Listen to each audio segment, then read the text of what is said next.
Hey guys, what's going on? My name is Michael James, and I want to do a video sitting down to talk about what supplements I use and kind of go into the whys and stuff. This is just based on my experience and stuff, just because I get asked this a lot, or I talk about this a lot since I've gotten into bodybuilding, since I've competed in a couple of shows, and so this always comes up as to what supplements I'm taking, and then why you should consider taking supplements, especially if you're just getting into bodybuilding or weightlifting or any sort of a specific sports exercise. So I used to never take supplements and I used to be very much against them. And I thought, okay, well, they are cheating. And I want to do this without, I'm just going to put in the hard work. And I know a lot of people who think like that, which is admirable because you want to put in the hard work. But sometimes that position kind of comes from a lack of understanding and knowledge. So you want to take supplements to supplement your nutrition for the sport performance that you're going for. So for bodybuilders, it's just like, hey, I want to perform in the gym, or at track stars or CrossFitters or anyone, like you're trying to get a specific performance out of you. And so sometimes supplementation is the correct answer in addition to correct nutrition. So what tends to happen is you may know a lot of people who take supplements for days, but their nutrition is terrible. So they're kind of just wasting their money. And also a lot of supplements are expensive. And if you go to a GNC, which I go there, but I hate dealing with the people there, even though they're nice. Just because sometimes you get people who are knowledgeable and sometimes you just get people who are selling.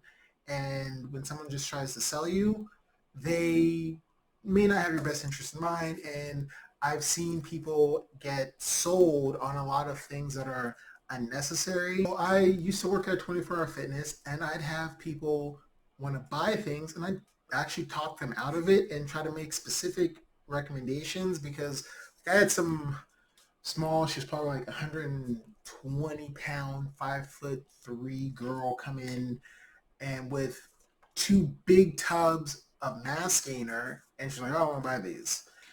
And I was like, okay, well, you're small and like, curvy already. So like, I was curious. So you're trying to put on size? And she's like, yeah. I was like, okay, so what's making you choose this? It was like, just mass. So one of the things I kind of turned the lid around, I'm sorry, turned the tub around and showed her on the thing was just like, most mass gainers are just protein shakes with extra sugars and stuff. So I went and I got a tub of the same because I use Optimum Nutrition. 24-Hour Fitness sells Optimum Nutrition. So she's buying a mass gainer from Optimum Nutrition. So I went and just got their protein shake. Got their protein, the whey protein, brought it over here, compared it next to the mass gainer, and you saw that was like, oh, so the mass gainer has about the same amount for protein, so there's actually just two scoops instead of one of the regular whey, and then there's a bunch of sugars. So it's almost exactly the same, except you're taking two scoops and you're getting a lot more sugars. I was like, yeah, you could just take two scoops of the whey protein and get the same effect without the same sugars and stuff. It's like, yeah, sometimes you can just kind of blow your money unnecessarily. And it's like, oh, this was a little bit more expensive and stuff. So I talked to her, I would try to make a smarter purchase just because you can dump a lot of crap in your system and not get the results you thought you'd get. So she went to get mass, a lot of sugars and stuff. People know dirty bulking or just eating and stuff, but that can get you fat in the wrong areas. And compared to smart supplementation, which can, it's like, oh, I put on size, but it just wasn't all like nasty, just like I still look good while doing it. And going back to that, that's why I want to talk, just hit on your nutrition needs to be on point before you consider supplementation. So I do natural bodybuilding. And as part of that, you just can't supplement your way to victory. So it just takes understanding your macronutrients or macros, because some people don't know about that. And so what is that? It's fats, proteins, and carbs, carbohydrates. And so understanding like how many you're supposed to do. There's nothing wrong with having fats. There's nothing wrong with having carbs, and you need protein. And a lot of people are kind of underserved in one or two of those areas. just naturally before they even get into weightlifting or any sort of sports performance. So please look into why you need those. So for me, what I will do is I will start my day with usually EAAs or BCAAs. So right now I'm actually out of my EAAs, which are essential amino acids, and so I just use BCAAs. So essential amino acids or EAAs or branch chain amino acids are very close to the same thing. Essential amino acids contain BCAAs. BCAAs do not contain essential amino acids. So for the building and preserving of muscle, that's one of the reasons why I start my day off with this and water, just because these like this. I'm not trying to get into the science. I'm just breaking down the specifics as to what I'm doing and as to why. So I'm trying to, for when I'm not cutting, gain muscle, and then for when I'm cutting, trying to preserve every ounce of muscle that I have on my body. So additional, you get amino acids from protein. And so a lot of people can say, you know what, I'm not going to take supplements. What I'm just going to do is I'm going to just, eat healthy or eat clean. And the thing is, a lot of people don't really know the difference between eating clean and eating healthy because they're not always the same thing. You can be used interchangeably, but what a lot of people say is eating clean is just like, oh, I'm just eating applesauce, chicken, and rice. And then what they will do is that's eating clean, uh, but they don't understand how that's not healthy. And so you're just like, oh, well, hey, well, what's your source? If I ask you, what's your source of fats, and that's your diet, you're like, fats? Well, I mean, this, and that. It's like, okay, well, I hope you know what you're doing because that's not necessarily the most healthy thing. So if you fix your diet, you fix your regular nutrition, and then you add supplementation on top of that, you can get a better outcome. Like I said, I used to never take supplements, and I was against it. And, I trained hard and I got stronger and I had some results, but I wasn't maximizing the results I was going for. And so it didn't look that good. Like, just truthfully, I also wasn't eating, like, my nutrition was terrible because I thought, well, I'm active. And it just takes more than that. Most people's goals are more than just, I want to get active. In the back of your head, you may say that, but in the back of your head, you're thinking, I want to look like that person, or I wish I had the smaller waist, or I wish I could just lose these love handles or this arm fat or anything like that. And so that is very common. So for me, like I said, I start off with EAs in the morning. I drink water to help get my body going, because before I used to actually never really eat breakfast, and I never had a problem with that. And then when I started caring about my nutrition, I was like, if I want to actually get as many calories as I need in, I need to eat breakfast. And even if I don't feel like it, it's like, oh, a little tip from I think it was like John Meadows was, oh, drink like 16 ounces of water before, and you'd be surprised how that just starts getting your system going. And after, it doesn't just happen immediately, but after a while, it starts getting your body going, and yeah, it works. So now that's one of the first things I have. So cut to a little bit later. So a little bit later, I will make a protein shake with, so I am kind of a brand whore. I love Optimum Nutrition, and I've been through almost their entire line of products and stuff. People can use whatever they choose. For me, this has been the best availability to price to quality to flavor, like that little, there's a meeting of all that, because the thing is, I can tell you what I'm using, and then you can say like, I'm going to copy that specifically. And it's just like, okay, cool. But then it's not available to you, or it's available at like a price that doesn't make sense. So it's just kind of understanding what I'm doing, not to say what you should do, but just to help get you thinking about this stuff.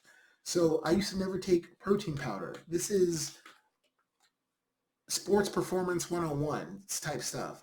Uh, you supplement your protein to make sure that you're getting enough, especially for sports where you're trying to build muscle and or maintain muscle mass, additional muscle mass. Protein is key. Muscle is key. And so you want to make sure that you're going for, I think what I try to go for is uh, uh, a gram of protein to a pound of my ideal body goal is. So as a natural men's physique bodybuilder, usually I think I'm stepping on stage at 178, 179. And so that translates for me by the end of my cut, I'm at 179 grams of protein. Before that, I'm definitely higher, probably in the 200 grams range, which is unnecessary. But since I don't have kidney issues, it's fine. Like, it's not a big deal. So I used to be under the impression that taking protein powder would mess up my kidneys because I had heard that in the gym. And that is true. It can if you have underlying kidney issues. Otherwise, it'll just get filtered out. So you should know, based off your family history or having gone to doctor, oh, cool, I do have kidney issues. I should be concerned. But otherwise, if you're eating tons of meat, which I was at times, it's like it's the same thing. The nice thing is that supplementing with protein kind of cuts out some of the extras. So, hey, if I'm having steak, there's a certain amount of cholesterol that comes with that, which cholesterol is necessary, but just how much, a certain amount of sodium. There's all these things that kind of can factor into it. So I take supplements. First when I supplement with protein powder first when I get up and then after working out. The reason first when I get up is because I was asleep. And so since I wasn't eating, your body starts to, burn whatever fuel and stuff that it had available. And so I'm coming out of a little more of a catabolic state where my stomach was empty. So it just starting to draw anything. So I'm just throwing in protein to help preserve muscle.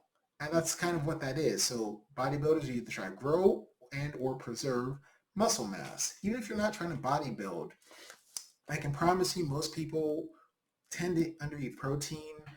Women, you guys do that a lot more than men. And because you're like, oh, I had a salad. It's like, no, but there's chicken. But then if you actually weighed out the chicken, you'd find out you only had an ounce of chicken versus like 4 ounces versus like 6 or 8.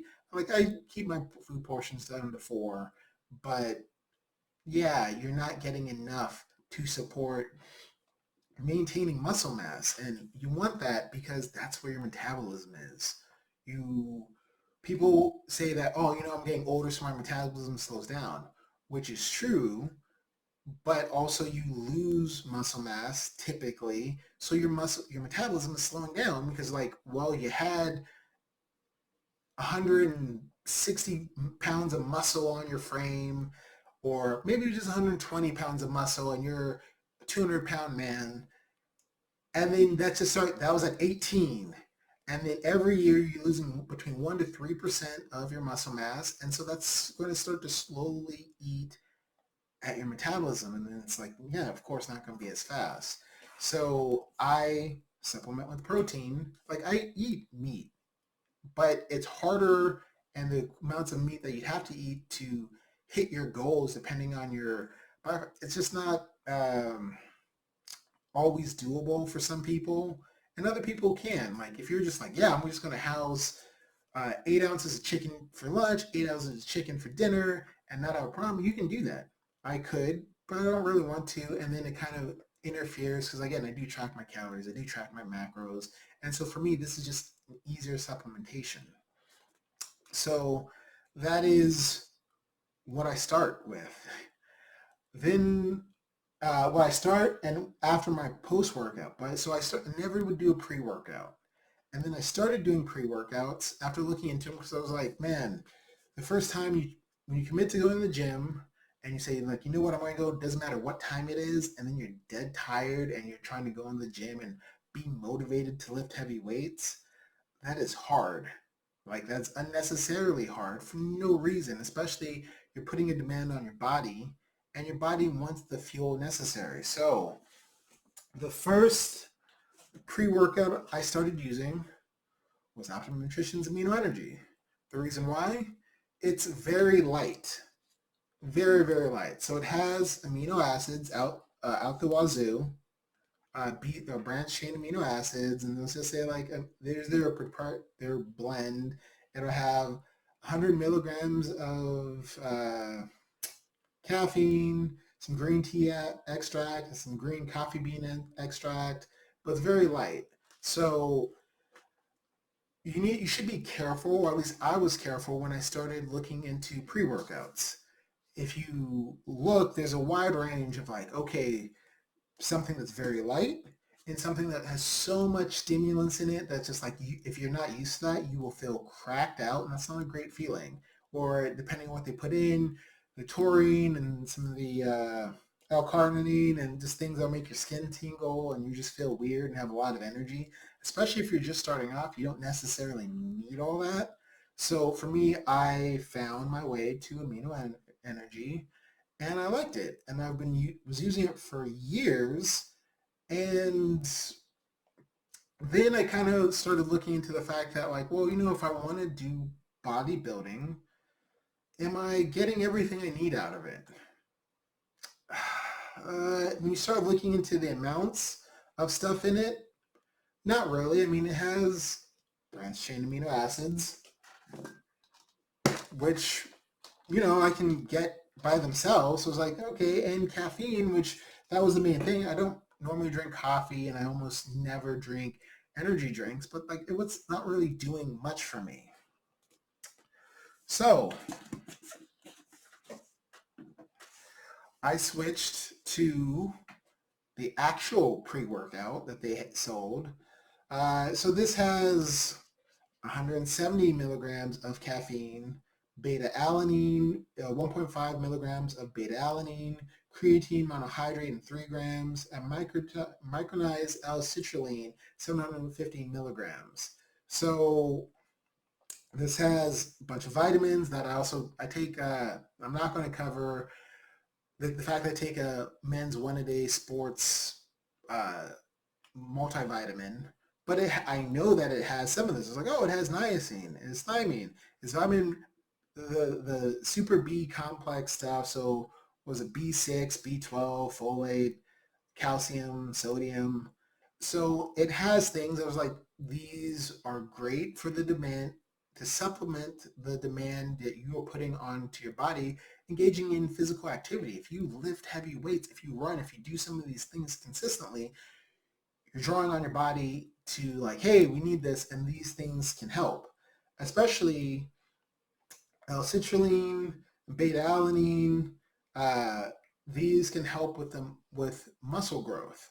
So I was like, okay, I was always hesitant and stuff, and this had how much? Almost twice as much caffeine. So if 2 scoops, which was the recommended amount, 2 scoops has 100 milligrams of caffeine in this, and this is 175. I was like, man, I always would, when I first started going to this, I would just use this like sparingly. Like if I was dead tired, I need to go to the gym, or after a long day, okay, I'm going to take more caffeine. But but typically I'd stick with this. One of the problems is, while I enjoyed this, and this is great, certain things have an efficacious dose. So like efficacious meaning this is like the minimum amount to be effective and to be useful in the body. And this doesn't have that when it comes to beta-alanine or creatine monohydrate. So if and actually I'll get into creatine now as well before I go on to the next pre-workout that I was using. So creatine is available in meat, especially on cooked meat. It takes a lot to get to, and so you should be taking this. It causes water retention in the muscles, which is not a problem. You're not going to get bloated. This is one of the things that's been around the fitness industry for a long time. This will help give you more energy, more ATP. So that's why you're getting like this comes from meat.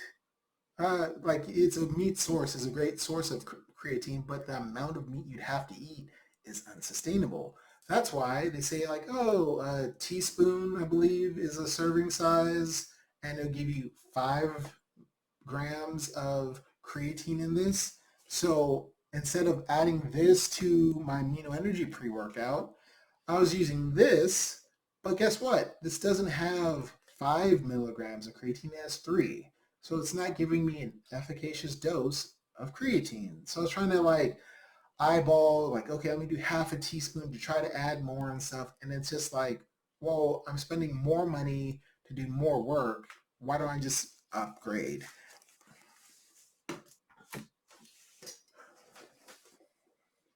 So eventually I did upgrade. I found they started carrying this when I started doing this gold standard pre-advance. So compared to the pre-workout, there's way more caffeine in this, and it does uh, feel different. But eventually, you get used to it. Depending if you drink coffee and stuff, you're probably more used to caffeine than me, just because I wasn't drinking soda, and I had always kept my caffeine intake very low. So 300 milligrams of caffeine, that is a lot. That gets the job done. Trust me, people will make companies will make supplements that will have 400, 500 milligrams of caffeine, and dummies will take it just, oh, they like the stim feeling. I don't. So for me, 300 is more than enough to get the job done of getting me up, giving me energy, and keeping me going in the gym. Do they make, like I said, they make higher doses, but what's the point? It doesn't, like, be smart with your money and choose things that work for you for your goal. Like what's the cheapest, the best, what's like, and give you the most efficacious dose. So like, yes, I like this one. So caffeine, 300 milligrams. Beta alanine, 3.2 milligrams compared to 1.5. So it's almost twice the dose. Creatine monohydrate. This actually has 5 milligrams. Oh, at the efficacious dose. So creatine takes a while to build up into your system, or you can kind of overstack just to get there quicker. And then after it's built up in your system, 5 milligrams a day will be enough to sustain you. So I take this, and this has enough creatine, just taking this pre-workout, to support what I'm trying to do. This also has micronized L-citrulline, and then a creatine nitrate proprietary thing for at 1.5. So this just has slightly more stuff in it. Still has, oh, vitamin C, vitamin D, calcium, sodium, magnesium, electrolyte blend, because caffeine can dehydrate you. So you want to, yes, and then also sweating. So you do want sodium. Sodium is useful for athletes. Well, it's useful for everyone. Other ingredients, artificial flavors, uh, silicone, dextrose, sucrose, beet juice powder for color. So this is what I'm using on a regular basis as my daily driver. If I haven't scared you off, I get it. People don't want to, like, you're worried. Like, why? I want to get results, but like, is this enhanced? This is basic. Like this is what choosing any sort of pre-workout is what almost every athlete at a certain level does. Of like, to get this, you can make your own, you can buy it. Some people don't, but like at a certain level, like yeah, everyone's using something that, again, this is healthy. Mm, this is good for you, and as long as you know what you're taking, it can be healthy and help you achieve your goals. So I use this to get me motivated, to get me a good feeling and stuff. I think nothing. It don't feel like this really causes skin tingles or anything like that, because that can be an issue with some pre-workouts where, hey, I think it's the niacin or whatever is in such a dose, it'll just make your skin crawl, and people can like love that feeling. And they're like, yes, and other people hate it, but just like that's kind of why some supplement companies will put ingredients in there at such a high dose so that you feel it. And some people love that feeling, even though it's not like really helping you out at the gym. Also, it's not even just about feeling it. Like you just want to make sure that it's actually doing something like for you on the inside. Because like, why are you paying for this if that's not the case? So that's my pre-workout. I mix that, go to the gym, get it in, come back, take a uh, high whey protein shake.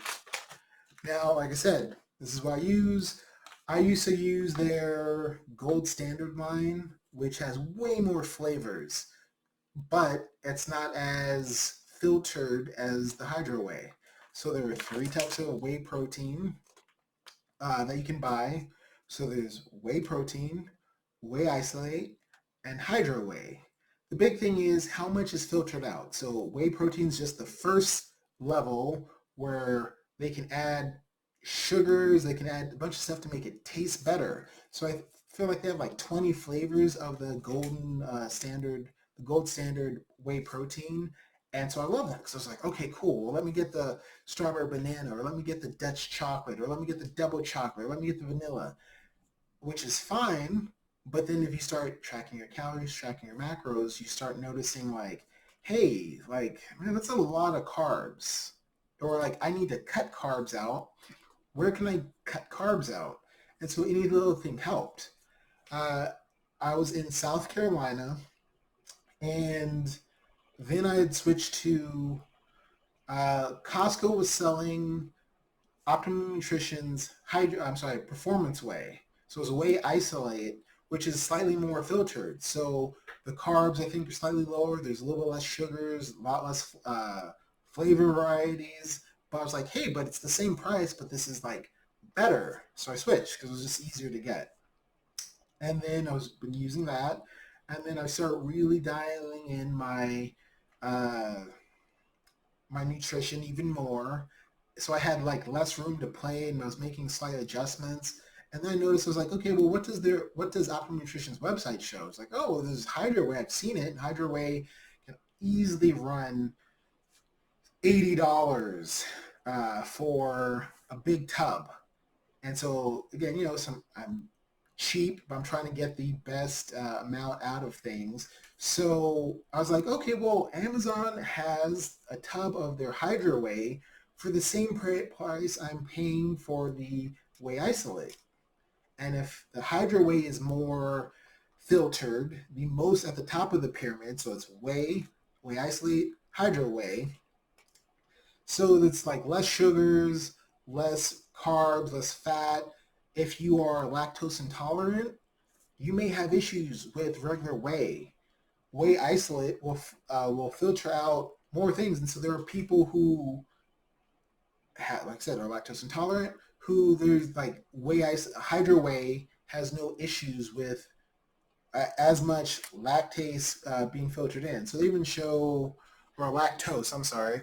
So even will show on the back of it, oh, the pure performance protein milk and how they purify it. And so they're filtering out more cholesterol, more fat, more lactose, and non-protein stuff. So it's better.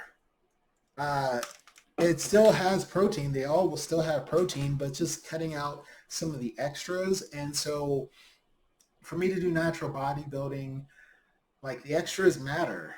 Like the more you start really dialing in your nutrition, extra carbs, extra fats, like you don't have room for that. If it can mean that I get to have breakfast potatoes or not because of a snack or something, like a snack that I've been regularly consuming, or just making a little alteration and stuff, that stuff adds up. So that's most of the stuff I take. But so before bed, during cutting, I always take casein or casein protein. So this is one of the things that also comes from milk. And like I said, I just love their brand, so I pretty much buy everything from them. I wish I was sponsored, and they only sponsor like very few because it's yeah. But so this is a slower digesting protein. So you take people almost always take whey protein right after workout because it's quick acting and fast absorption. Sometimes they may mix a shake that has fast absorption with a little bit of casein protein for slow absorption, so it just takes a lot longer to get absorbed. So I was waking up before I was taking this. I was waking up hungry in the middle of the night at 2 a.m. starving, and especially if you're on a diet and you're counting your calories, you can't just eat at that point. Like it will throw you off. So when I started incorporating slower acting protein, oh man, I could sleep through the night. And then I'd wake up hungry, which was good because I used to never wake up hungry. And that was better. So I was like, okay, I can get a good night's sleep. And then also have, sometimes I'll have cottage cheese and stuff mixed with cinnamon and sugar-free syrup just to make it like palatable because I hate cottage cheese right before bed with this. And then I can sleep through the night full without having other issues. So this stuff can all be scary just because you don't no one will sometimes take the time to explain this, or someone will try to explain or just say, hey, buy all this stuff and just take it, and just like, oh, do I really need this stuff? So I'm only taking protein to help build muscle or prevent myself from losing muscle. So after intense activity, I'm more likely to lose muscle. After not eating for extended periods of time, I'm more likely to lose muscle. So that's why BCAs come from protein. I'm doing all this extra stuff to maintain as much muscle as possible, and when I'm in the off season, build muscle. So that's what most of the supplements are for, and that's just important to understand. The pre-workouts are to help me actually work out and maintain a high level with a consistent basis. You don't want to have too much caffeine because you do develop a caffeine tolerance. And so you don't want to start taking more and more and have it work less and less because then you have to clear your system for a longer time. Like, hey, give yourself a week without caffeine. They may, if you're going through caffeine withdrawals, you may get headaches randomly just so your body becomes sensitized again to the effects of caffeine. That's why I was always concerned about, no, let me just keep it at a low dose. And for right now, the pre-workout that I'm using works well enough. So please, please don't be scared of supplementation. First off, you do want to, like I said, you do want to improve your nutrition, but supplements help. And that's what they're there for. Don't go hog wild with supplementation just because people will sell you every sort of thing that will supposedly help, but if you're not doing the basics, like if you're not eating well or you're not lifting heavy or doing some of these things that like actually push yourself, it's kind of a waste of money. And why waste your money? Like some people, I mean, if you got it like that, just blow it and just buy all this stuff that you're never going to use. For me, I like the flavor of Optimum Nutrition. I like their background. I like the consistent quality and stuff. So that's why I go with their brand. It's a lot easier for me to make decisions in purchasing because like I don't have to worry about some protein powders. Like, hey, it's not as they will say it's Hydro Whey, but when it gets independently tested, it's just like, well, it's not really that purified, or they found other random particles from how it was improperly stored in there and stuff. So that's just why I'm very brand loyal when it comes to their products. So it has helped my performance in the gym. It's helped the results I'm getting in the gym, but also because I'm doing proper nutrition afterwards and beforehand. And I'm worrying about making sure to get enough sleep because you can't skip sleep. That's when your body is literally trying to fix all the work and from all the damage you've done to the muscles and stuff. So yeah, I just want to take the time to kind of go over what I'm taking just because this can help, especially if you're just looking to lose weight. Yes, unfortunately, a lot of people will, all right, cool, I know I should just cut out carbs. Well, first, don't. Don't. You're going to lose a lot of water weight.